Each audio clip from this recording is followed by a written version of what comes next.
ఆంధ్రప్రదేశ్ రాష్ట్రంలో మనం ఆరోగ్యకరంగా, ఆనందదాయకంగా, రోగాలకు దూరంగా ఉంటూ కాలుష్యం కోరల్లో చిక్కుకోకుండా క్యాన్సర్లు రాకుండా ఉండటానికి 13 సూత్రాలతో ముఖ్యమంత్రి చంద్రబాబు నాయుడు ఆంధ్ర రాష్ట్ర ప్రజలకు ఒక పిలుపునిచ్చారు. మొట్టమొదటిది, రోడ్లు వీధుల్లో చెత్త వేయవద్దు. మనం ఇంట్లో అంతా పోగు చేసి ఒక సంచి గట్టి రోడ్డు మీద పడేస్తాడు. లేదా రోడ్డు మీద పెడితే కనీసం మున్సిపాలిటీ వాళ్ళు, గ్రామంలో ఉన్నవారు, పారిశుద్ధ్య కార్మికుడు తీసుకెళ్తాడు. అదేం అలవాటో తెలియదు, కానీ నేను చాలా చోట్ల చూశాను. తీసుకెళ్ళి ఆ డ్రైన్లో పారేస్తారు. మీరు ఇంట్లో చెత్త అంతా బ్యాగులో సేకరించి బయట రోడ్డు మీద పెట్టచ్చు కదా. ఆ రోడ్డు మీద పెడితే మున్సిపాలిటీ వాళ్ళు తీసుకెళ్తారు. ఈ డ్రైన్లో ఆ నీళ్ళల్లో వేయటం ద్వారా ఆ పారిశుద్ధ్య సిబ్బందికి కష్టము, మనము అనవసరమైన కాలుష్యానికి మనమే కారణమవుతాం. ఆ విధంగా చెత్త యొక్క నిర్వహణలో ఒక పిలుపునిచ్చారు చంద్రబాబు నాయుడు. 2, రోడ్లపై, గోడలపై ఉమ్మి వేయరాదు. ఈ కిళ్ళి అలవాటు చాలామందికి ఉంది. ఈ కిళ్ళి అలవాటు ఉత్తరాది వాళ్ళకి ఎక్కువ. ఉత్తర భారతంలో ఉండే వాళ్ళు ఎక్కువగా ఈ కిళ్ళి తింటుంటారు. దీన్నే పాన్ అంటారు. ఇది ఎక్కువగా హైదరాబాద్ నగరంలో ఎక్కువ ఉంటుంది. ఆంధ్రప్రదేశ్ రాష్ట్రంలో ఈ కిళ్ళి, పాన్ అలవాటు తక్కువ. వీళ్ళు ఎక్కడ పడితే అక్కడ ఊసేస్తుంటారు. ఆ రోడ్లపై, గోడలపై ఉమ్మి వేయరాదు. ఈ ఉమ్మి వేయటం వల్ల ఉమ్మిలో ఉండే క్రిములు ఇతరులకు వచ్చి అంటువ్యాధులు ప్రబలుతాయి. దీనివల్ల ప్రధానంగా టీబీ వ్యాధి ప్రబలే అవకాశం ఉంది. తర్వాత తెల్లగా ఉండే గోడలపై ఉమ్మేస్తే అక్కడుండే అందం చెడిపోతుంది. చంద్రబాబు నాయుడు ఆంధ్రప్రదేశ్ రాష్ట్రంలో రహదారుల పక్కన ఉండే గోడలన్నిటికీ అందంగా రంగులు వేయిస్తే ఆ గోడల మీద ఈ ఉమ్మేస్తే, ఉమ్మంటే ఈ కిళ్ళి నవిలి ఉమ్మేస్తే అవన్నీ పాడైపోతాయి. ఇక 3, కొంతమందికి ఒక అలవాటు, చెడ్డ అలవాటు. కరెన్సీ నోట్ల మీద 50 రూపాయలు, 100 రూపాయలు, 500 రూపాయల మీద రాసేస్తుంటారు. ఆ నోట్ల మీద రాయకూడదు. కొంతమంది చేతి మీద రాసుకుంటారు బాల్ పెన్ పెట్టి. ఏం చేతిలో ఒక పెన్నో పేపరో పెట్టుకోవచ్చు కదా, జేబులో, పర్సులో పెట్టుకోవచ్చు కదా. అట్లా నోట్ల మీద, కరెన్సీ నోట్ల మీద ఎవరు రాయకూడదు. అంటే గోడల మీద కూడా పిచ్చి రాతలు రాయకూడదు. ఇప్పుడు లేదు. ఇంతకుముందు ఎన్నికలు వచ్చినాయి అంటే గోడల మీద రాతలు ఉండేవి. ఇప్పుడు గోడ రాతలు రాస్తే ఆ ఎన్నికల్లో ఆ అభ్యర్థిని అనర్హుడిగా ప్రకటిస్తున్నారు. ఆ గోల పోయింది. ఎన్నికలప్పుడు గోడల మొత్తం రాసి పారేసేవారు. అట్లాగే వ్యాపార ప్రకటనలు కొంతమంది ప్రైవేటు భవనాల యొక్క యజమానుల అనుమతి లేకుండా రాసేస్తున్నారు. ఈ పిచ్చి రాతలు గోడలపై రాయకుండా మనం పర్యావరణ హితంగా, అందంగా నగరం ఉండాలంటే గోడలు కూడా అందంగా ఉండాలి. ఇక 4, పెద్దలను మరియు ఇతరులను దుర్భాషలాడొద్దు. అలాగే వారిని ఎవరిని అవమానించొద్దు. ఇప్పుడు దీనికి రాజకీయ నాయకులు, మంత్రులే దుర్భాషలాడి బూతులు తిడుతుంటే, మరి ఆవు చేలో మేస్తుంటే దూడ కూడా వెళ్ళి చేలోనే మేస్తుంది కదా. ఆవు గట్టును మేస్తే దూడ కూడా గట్టును మేయాలని నేర్చుకుంటుంది. మరి గతంలో వైఎస్ఆర్సీపీ ప్రభుత్వంలో ఉండే మంత్రుల నిర్వాహకం అంటే దాంట్లో కొంతమంది వీధి రౌడీలు, అసెంబ్లీలోనూ బయట కూడా బూతుల పురాణం. ఇవాళ ఉదయాన్న జరిగే, సాయంత్రం రాత్రిపూట జరిగే ఈ శాటిలైట్ ఛానల్లో డిబేట్లలో ఇక భరించరాని బూతుల పంచాంగం. ఒక ఆయనకి ఆవేశం వచ్చి ఆ డిబేట్లో తీసి చెప్పు తీసుకుని కొట్టేశాడు.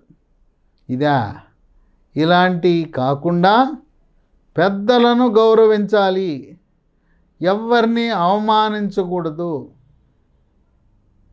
గౌరవము ఇచ్చి పుచ్చుకో, గివ్ రెస్పెక్ట్, టేక్ రెస్పెక్ట్. 5, నీరు విద్యుత్తుని ఆదా చేయాలి. మీరు ఎక్కడైనా కూడా, అది రైల్వే స్టేషనా, బస్ స్టాండా, మన ఇంట్లో కానీ ఎక్కడ నీరు వృధా అవుతున్నా వెంటనే ఆ నీరుని వృధా కాకుండా ట్యాపు కట్టేయాల్సిన అవసరం ఉంది. లేదు, కొన్ని చోట్ల ఇళ్లలో ట్యాప్ లీక్ అవుతుంటుంది. అటువంటి సమయంలో తక్షణం మనం ప్లంబర్ని పిలిచి ఆ నీటి వృధాని అరికెట్టాలి. ఇక విద్యుత్తు ఆదా చేయవలసిన అవసరం. విద్యుత్ ఆదా విషయంలో చంద్రబాబు నాయుడు ఒక బ్రహ్మాండమైన పని చేశాడు. ఇప్పుడు కూడా చాలామందికి మీకు తెలియదు. ఆయన ఆంధ్రప్రదేశ్ సచివాలయం, ఇది ఇప్పుడు వెలగపూడిలో ఉంది కదా, ఆ వెలగపూడిలో కూడా ఎలాంటి సాంకేతిక పరిజ్ఞానాన్ని ఏర్పాటు చేశాడంటే, మనం రూములోకి వెళ్తే, సెక్రటేరియట్లో గదిలోకి వెళ్తే లైట్లు వెలుగుతాయి. మనం లేచి బయటికి వెళ్ళిపోగానే ఎవరు మనుషులు లేకపోతే లైట్లు ఆరిపోతాయి. వెలగపూడిలో ఉండే సెక్రటేరియట్లో కానీ, అసెంబ్లీ కార్యాలయంలో కానీ ఈ ఏర్పాటుని చంద్రబాబు నాయుడు 2016లో ఏర్పాటు చేశారు, 10 ఏళ్ల క్రితం. చూశారా ఆయన దూరదృష్టి? మనం ఎప్పుడు కూడా ఎవరు లేని చోట ఫ్యాన్లు తిరగకూడదు, లైటు వేసి ఉండకూడదు. ఈ విధంగా విద్యుత్తుని ఆదా చేయవలసిన అవసరం ఉందని చెప్పి చంద్రబాబు నాయుడు ప్రజలకు పిలుపునివ్వడం జరిగింది. ఇక 8, తల్లిదండ్రులను, తాత అమ్మమ్మలను జాగ్రత్తగా చూసుకోండి. ఎందుకంటే అమ్మ మనల్ని 9 నెలలు పొట్టలో పెట్టుకుని మోసింది. మరి మనం జన్మించే సమయంలో 1000 మందికి ఒకరిద్దరు తల్లులు మరణించే అవకాశం కూడా ఉంది. అంటే తన ప్రాణానికి సైతము లెక్క చేయకుండా మనకు జన్మనిచ్చిన అమ్మను గౌరవించవలసిన అవసరం ఉన్నది. తల్లికి వందనం. ఈనాటికి కూడా ఉత్తర భారతదేశంలో తల్లికి కాళ్ళకు మొక్కటం అనేది ఒక ఆనవాయితీ. అలాగే కోడలు కూడా అత్తకు కాళ్ళకు మొక్కుతారు. ఈ ఆచారము మన తెలుగు రాష్ట్రాలు ఎక్కడా కూడా కనపడటం లేదు. వారి ఆశీస్సులు తీసుకోవాలి, పెద్దవారి ఆశీస్సులు తీసుకోవాలి. అమ్మమ్మ, నాయనమ్మ, తాతలు, తల్లిదండ్రుల యొక్క ఆశీస్సులే మనకు శ్రీరామ రక్ష.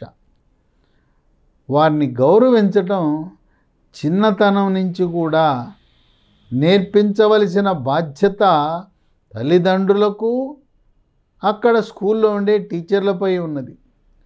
మొక్కై వంగనిది మానై వంగున అన్నట్టు ఆ నర్సరీ, ఎల్కేజీలో టీచర్లు, ఇంట్లో తల్లిదండ్రులు గౌరవం ఎలా ఇవ్వాలి అనేది నేర్పిస్తే పిల్లలు ఇంకా ఆ బాటలోనే జీవితాన్ని సాగిస్తారు.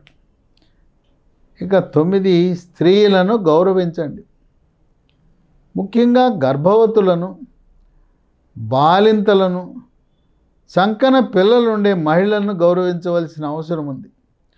మనం బస్సులోనో రైల్లోనో ప్రయాణిస్తున్నప్పుడు ఒక గర్భవతి కానీ, ఒక బాలింత కానీ, చంటి పిల్లవాడు ఉన్నప్పుడు మనం లేచి వారికి రైల్లోనూ బస్సులోనూ సీటు ఇవ్వవలసిన ఆవశ్యకత ఎంతైనా ఉంది. స్త్రీని గౌరవించాలి, మాతృమూర్తిని గౌరవించాలి. కొంతమంది పోకిరీలు వారింట్లో అక్కలున్నారు, చెల్లెళ్ళున్నారు, వారి భార్యలు ఉన్నారు, అవన్నీ మరిచి ఇతర మహిళల పట్ల అసభ్యంగా ప్రవర్తించడం శోచనీయం. ఇక 10, అంబులెన్స్కు దారివ్వాలి. అంబులెన్స్ వాడు శబ్దాలు చేసుకుంటా వస్తున్నా కూడా బైకుల వాళ్ళు, కార్ల వాళ్ళు, బస్సుల వాళ్ళు, లారీల వాళ్ళు పట్టించుకోకుండా ఉంటారు. అంబులెన్స్ శబ్దం వినపడగానే మనం అవసరమైతే కారు మన వాహనాన్ని పక్కకు నిలబెట్టి దాన్ని ముందుకు పంపించవలసిన ఆవశ్యకత ఎంతైనా ఉన్నది. సాక్షాత్తు ప్రధానమంత్రి మోదీ, మన ముఖ్యమంత్రి చంద్రబాబు నాయుడు అనేక సందర్భాల్లో వారి కాన్వాయ్ని పక్కకు ఉంచి ఈ అంబులెన్సులకు దారి ఇవ్వటం అనేది విశేషం. ఇక 11, మనల్ని మనం మార్చుకోవాలి తప్ప దేశం కాదు. ఒకసారి మనల్ని మనం మార్చుకుంటే దేశమంతా మారిపోతుందని గమనించాలి. మనకి సమాజం ఏమిచ్చింది అని చూడకుండా మనం సమాజానికి ఏం చేశాము అనేది మనం ఆలోచన చేయవలసిన అవసరం ఉంది. ఇక 12, మన పిల్లలు సురక్షితంగా మరియు పరిశుద్ధమైన వాతావరణంలో జీవించాలనుకుంటే మీ దైనందిన జీవితంలో వీటిని పాటిస్తాము అని ప్రతిజ్ఞ చేయండి అని చెప్పి చంద్రబాబు నాయుడు ఆంధ్ర రాష్ట్ర ప్రజలకు పిలుపునిచ్చారు. ఏ విధంగా స్వచ్ఛ భారత్ కార్యక్రమాలలో పిలుపునిచ్చి ప్రతిజ్ఞ చేయించారో, చెట్లు నాటుతాం, పరిశుభ్రతను పాటిస్తాం, నిర్మించిన వ్యక్తిగత మరుగుదొడ్లను వాడతాం, 6 బయల ప్రదేశాల్లో మలమూత్ర విసర్జన చేయమని ప్రతిజ్ఞ చేస్తామో, మనం కూడా మన భావి తరాల కోసం, మన పిల్లల కోసం ఇవన్నీ పాటించవలసిన అవసరం ఉందని ప్రతిజ్ఞ చేయమని కోరారు. ఇక దేశాన్ని 13వది, దేశాన్ని ఎవరో వస్తారు ఏదో చేస్తారని కాకుండా ఏ ఒక్క నాయకుడు కూడా దేశాన్ని మార్చలేడు. మనల్ని మనం మార్చుకోవడం ద్వారా మన ప్రియమైన ఆంధ్రప్రదేశ్ని మార్చగలుగుతామనేది, మార్చడానికి మీరు నేను నడుం కట్టడం ద్వారా రాష్ట్రాన్ని మారుస్తాం, తద్వారా దేశాన్ని కూడా మార్చగలమని. ఇవన్నీ చంద్రబాబు నాయుడు చెప్పింది కొంతమందికి ఆహా భలే చెప్పారే, సూక్తి ముక్తావళిలా ఉండొచ్చు. కానీ మనం ఆహ్లాదకరమైన, ఆనందకరమైన, రోగాలు లేని జీవనాన్ని గడపాలంటే, అలాగే సుఖశాంతులతో సమాజం వర్ధిల్లాలంటే ఈ 13 నియమాలను పాటిస్తే మన రాష్ట్రం, మన దేశం అమెరికాను దాటి అగ్రరాజ్యంగా, అలాగే మోదీ కన్న కలలు సఫలీకృతం కావాలంటే మనమందరం ఈ 13 నియమాలను తప్పనిసరిగా పాటించాలని గుర్తుపెట్టుకోండి.